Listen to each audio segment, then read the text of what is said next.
मंत्री अतुल सावे यांनाही तिसऱ्यांदा मंत्रिपदाची संधी भेटलेली आहे। तुम्हाला दुग्ध विकास आणि ओबीसी खातं भेटलंय, कसं बघताय, काय काम करणार जनतेसाठी?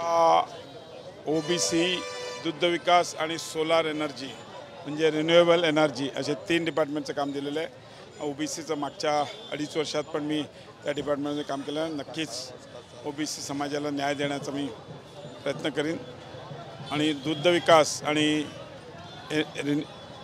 रिन्युएबल एनर्जी म्हणजे सोलार याच्यामध्ये पण चांगलं काम करून येणाऱ्या काळामध्ये महाराष्ट्रातल्या प्रत्येक घरावर सोलार असेल, या माध्यमातून एनर्जीचा विजेचं बिल 0 करायचा आम्ही प्रयत्न करू। नक्कीच तुम्हाला चांगले काम करणारे मंत्री म्हणून संधी भेटली आहे, परंतु संभाजीनगरचा पालकमंत्री कोण असावा अशी एक चर्चा आहे। संजय शिरसाट म्हणले की पालकमंत्री मीच असणार आहे।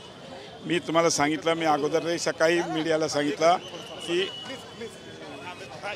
एक मिनिट थांब रे बाळा, थोडं माणसाचं की वरिष्ठ आमचे नेते माननीय देवेंद्रजी फडणवीस साहेब, एकनाथ शिंदे साहेब आणि अजितदादा पवार ठरवून ज्याला पालकमंत्री करतील तो पालकमंत्री म्हणून काम करतो। नक्कीच होते मंत्री अतुल सावे वरिष्ठ ठरवतील की संभाजीनगरचा पालकमंत्री कोण आहे। कॅमेरामन हर्षल निकमसह संजय श्रोदय TV9 मराठी, छत्रपती संभाजीनगर।